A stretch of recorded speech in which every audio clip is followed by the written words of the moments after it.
Now, I've never been a conspiracy theory or theorist type of person. Welcome. Happy Juneteenth, 2022. I am T Street Controversy. This is T Street Controversy Live. I cover boxing. I love boxing, but it's time to branch out, cover some other things. And in today's T Street Uncut topic, I want to talk about this: food prices. Did you notice how when you go to the supermarket, or at least I remember when I was a kid in my younger days, that I used to dread going to the supermarket near holidays or on a Friday or on a Sunday or pretty much any time during the weekend, because those were the peak hours. You had to deal with like long lines that would be wrapping around the corner and all that type of shit. Not anymore. Did you notice that your supermarkets are, they have a lot less traffic? And remember, or at least I know in my area, supermarkets aren't open 24 hours anymore. One of my local supermarkets went from being open from 6 a.m. to midnight, and they were 24 hours before, now to 7 a.m. to 10 p.m. And that's, job shortages as well, worker shortages. That may be another topic I may cover later on.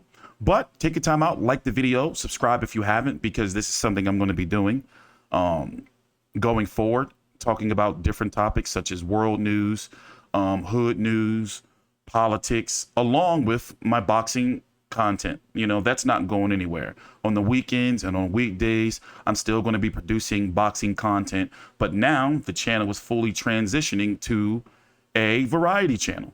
But I love boxing, so that ain't going anywhere. So what I've been noticing is I spoke to my mom a couple of days ago, and I was talking to her about food prices and gas prices. As I said, gas near me in my area is between $4.99 and, about $5.20 a gallon. I drive an SUV, so it's been eating me alive.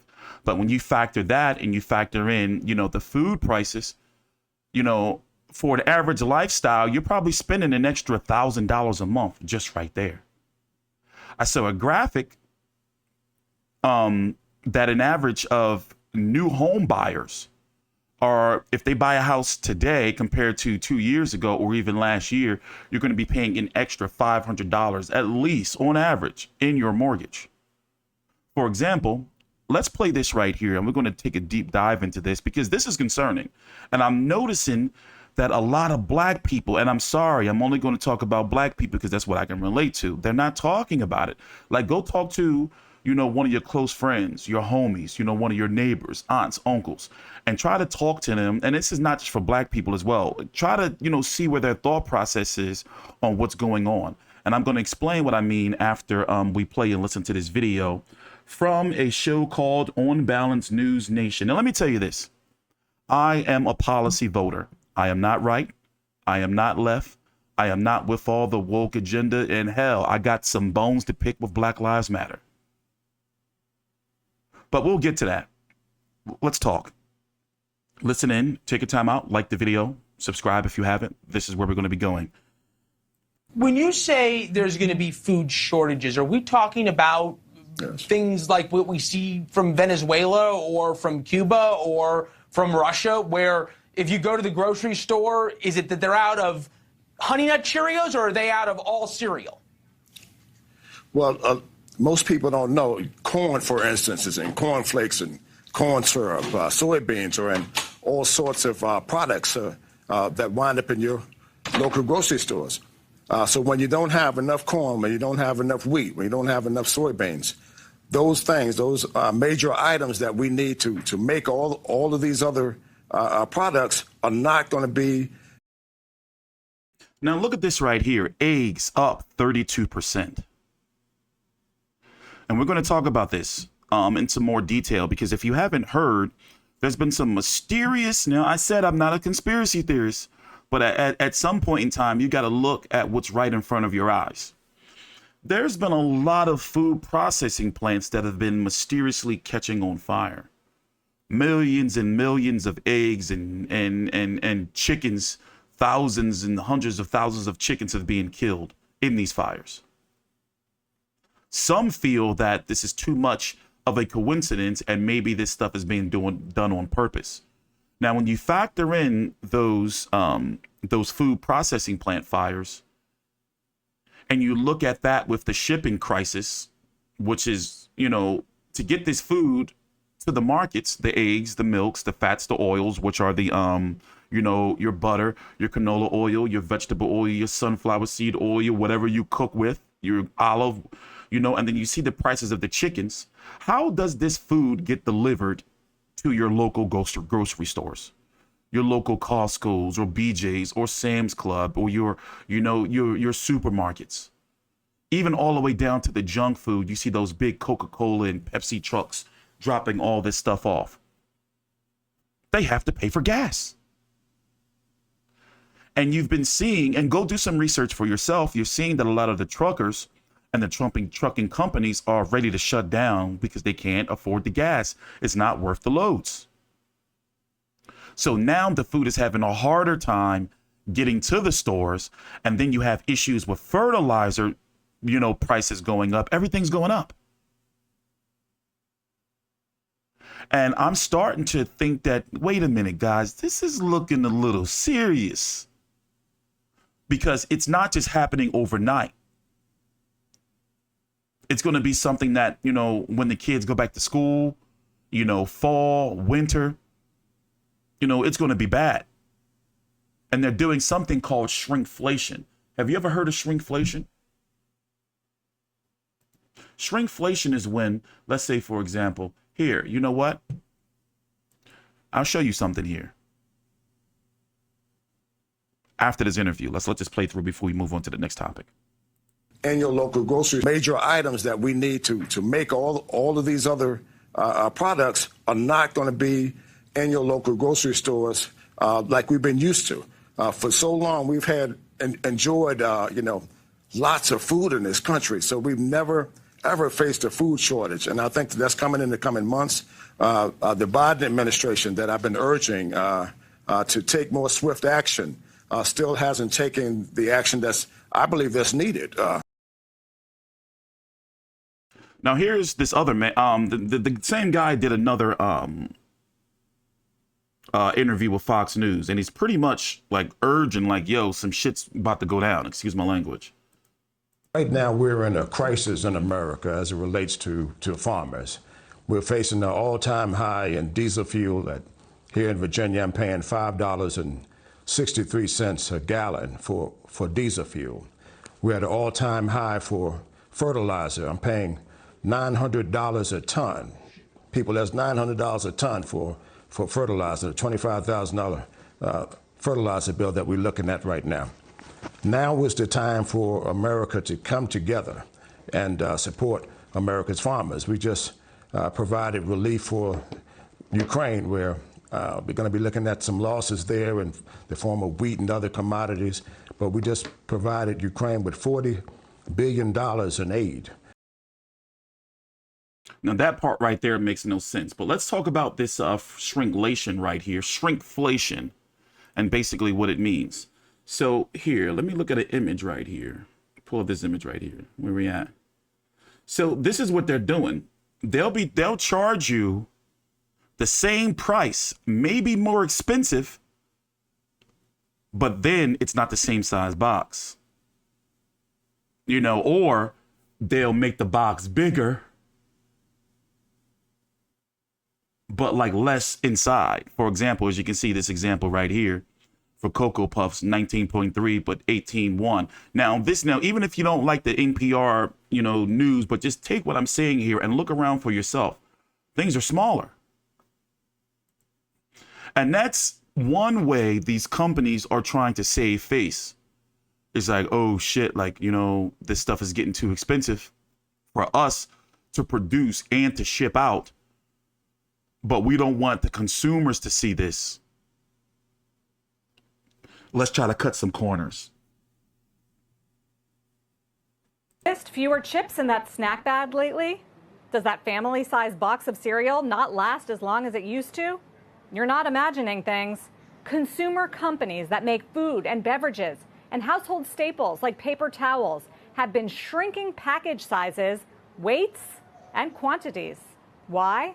Thanks to COVID disruptions mainly, commodity prices have spiked this year, from sugar or soybeans to corn. So have other costs like aluminum for packaging or transportation for shipping. Instead of taking the hit, manufacturers are passing those higher costs onto the consumer, and they do it without you noticing because the actual sticker price of the item doesn't change. It's not a new strategy, but the trend is accelerating at the moment with companies including Kimberly-Clark, ConAgra, and PepsiCo all talking about having to raise prices. PepsiCo's CEO on a recent earnings call justifying the increases by saying, obviously, same as everybody else, we're seeing inflation in our business across many of our raw ingredients and some of our inputs and labor and freight and everything else. Consumer advocates say they've seen product downsizing ramping up in the past few months. Oh, it's absolutely a sneaky process because they know that most consumers are not going to catch the fact the product net weight has changed. Consumers just don't pay attention to that. They get a general sense of the size carton or box or package that they buy and they grab it. In the case of General Mills, for example, Apple Cinnamon Cheerios went from 20.1 ounces to 19 ounces. It's still But do you see that right there? How like the box is bigger to make it seem like, oh, wow, ain't nothing changed, but is less in that cereal. Hold on, let me see if I can get you a full screen clip here. Like, look at that. Like, come on, bro. So I guess what I'm saying is the next time you go to the supermarket, just look around at some things and notice how different things are. Now, I'm not going to tell you what to do, but I'm going to say this. Maybe this is that time when you should start, you know, saving a little bit of extra money and stocking up on some things. I'm not saying build a whole bomb shelter, you know, and you know, start dedicating a whole room to food, you know, and buying up all the toilet paper like they did during the pandemic. And it should be a whole lot of clean asses out there still, all that toilet paper everyone bought up. But I'm saying just overall, take a look around. And furthermore, think about it like this. If they're blaming everything and this inflation on the war, that war ain't ending no time soon. Gas prices ain't going to go down no time soon. Take a time out, like the video, subscribe. I'm T Street Controversy with T Street Controversy Live and T Street Uncut. As I'm growing this whole T Street Uncut brand, I'm still going to be updating things. So down below in the description box has all of my social media, my link tree, but my boxing links and everything are still down there as well. But when I do these T Street Uncut videos going forward in the future, sometime in the next couple of weeks or so, you know, it's going to be its own thing for, you know, the viewers who aren't interested in the boxing content or the boxing viewers who aren't interested in my word on or my thoughts on this type of stuff. But let's listen to this though from our president, and they're pretty much telling us themselves that we're going to have a shortage. And that's what's bothering me, because they're telling us like it's going to happen. With regard to food shortage, yes, we did talk about food shortages. And it's going to be real. The price of these sanctions is not just imposed upon Russia. It's imposed upon an awful lot of countries as well, including European countries and our country as well. And because both Russia and Ukraine have been the breadbasket of Europe in terms of wheat, for example, just to give you one example. But we had a long discussion in the G7 with both the United States, which has a significant, the third largest producer of wheat in the world, as well as Canada, which is also a major, major producer. And we both talked about how we could increase and disseminate more rapidly food shortages. In addition to that, we talked about urging all the European countries and everyone else to end trade restrictions on sending limitations on sending food abroad. And so we are in the process of working out with our European friends what it would take to help alleviate the concerns. Now, so you're hearing this and you're seeing the prices going up, and you're hearing farmers. Now, that was just one farmer, but there are multiple, dozens. Go just do a Twitter or Google search. You're hearing the farmer saying, you know, like, listen, even fertilizer is going up. You know, you have interviews from truckers. We didn't get a chance to show one here, but this shit is real. Like, it's real. You know, even when you think about, okay, but what's going on with our cattle and all of our chickens and everything dying? Like, what's going on? You know, here's a list that people have been putting together of all the different plants and everything that have food processing plants that have been burnt down, or, you know, God knows what. I'm not saying it being done on purpose, but there's some shit wrong. Please start getting what you need in your house, loved ones, because controlled food shortage is coming. This is a truck driver. Let's hear what he has to say. Cultural industry, you know, farming and shit like that, and I drive one of these trucks, I know that we're about to run into like a real famine-like situation. You know, first off, you know, the trucks that are needed to deliver commodities, is like we're not able to get fuel as easily as we were before. A lot of people are sitting in line waiting for an island to clear while the other islands are completely out of fuel. Other trucks are sitting on the road at fuel stations and truck stops because they don't have fuel, and they're waiting on, you know, a tanker to come in to deliver the fuel with no estimated time, you know, of how long that will be. Going into these farms is like the first thing that I recognize now is that they're not growing many human consumable crops. Most of them are for sustaining the animal's life over however long the duration of time they expect this shit to be, because it's absolutely planned. But today is one of my heavier days, right? Or would usually be one of my heavier days, where I pick up fruits and vegetables and I deliver it to you know, these farms that I go to. But today I have less than a quarter of a trailer full, which is totally unlikely. And the last time this happened, it was us going right into the original Corona season and shit, where food was kind of being, you know, stockpiled and hoarded. This time it just isn't in the grocery store at all for people to be able to get. So what I suggest you do is kind of prioritize, you know what I'm saying, life-sustaining needs over wants. You know, buy, you know, beans, water, non-perishable foods, shit like that, that's going to allow you to hunker down and kind of survive what's coming up, because this shit is going to be bad. If you're a holder of, you know what I'm saying, self-protection devices, I implore you to get, you know what I'm saying, as much ammo as you can, because nothing breeds like... You know, I'm just going to leave it there. I am going to be doing other videos on topics like this because I am following it. You know, here's a tweet right here. Look at your life. Gas prices are through the roof. Inflation is killing your money. Job market is insane. Housing market is ridiculous. Food shortage. And I'm noticing, you know, you can't even buy a house now. That's another video I'm going to do. You can't even buy a house now. Luckily, thank God I own my house. You know, paid for it. It's all paid for. No mortgage, no anything.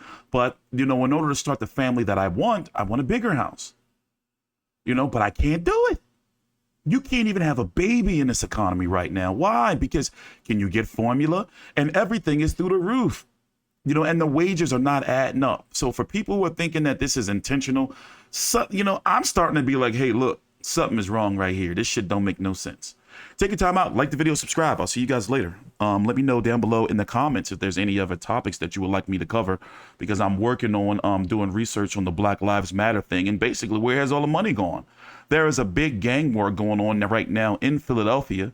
And do you see Black Lives Matter down there? People are killing each other. And I'm not just talking about Philly, you know, in Job Corps. I mean, let's get see Job Corps. I was reading something, looking at another story. But I was going to say, like, you know, in Chicago, and, you know, like our big cities, our blacks, you know, are killing each other. Our black young men are killing each other over social media and bullshit. And do you see anything coming from the Black Lives Matter people? No, not at all. See you guys later. Thanks for watching.